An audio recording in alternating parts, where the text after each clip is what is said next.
將軍，天色有異樣啊！再前進，古代嘅軍非常不利。好，大軍留喺安全嘅地方休息，我哋出去視察下前路，再決去向啊！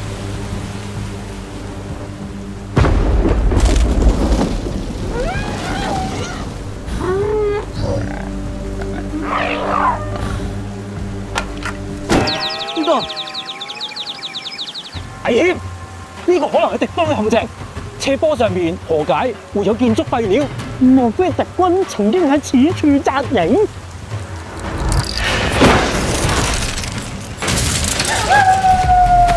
一旦發生山泥傾瀉，我軍可能會俾佢哋幫到全軍覆沒。我哋要迴避此路啊！軍師，你睇呢個符號究竟係乜嘢意思啊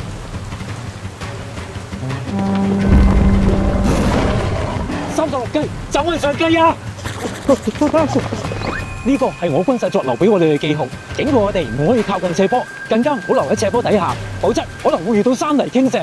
除咗要觀察天象變化，我哋都一定要保持警覺，時刻留意周圍環境。喂，應該行邊條路先啱啊？一邊開明大路，一邊靠近斜坡小徑啊！唔使諗，一定行左邊。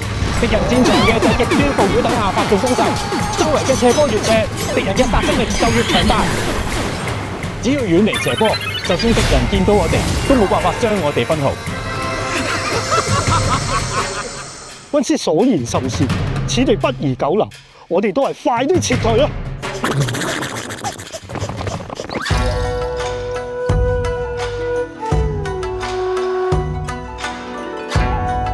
將軍，就算喺室內，我哋都萬萬不能掉以輕心啊！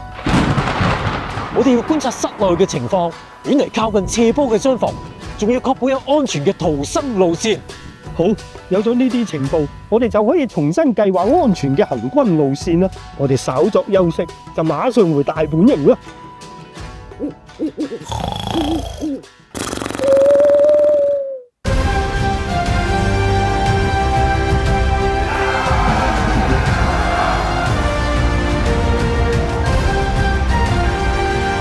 如果沒有軍師出山協助，我軍必定全軍覆沒。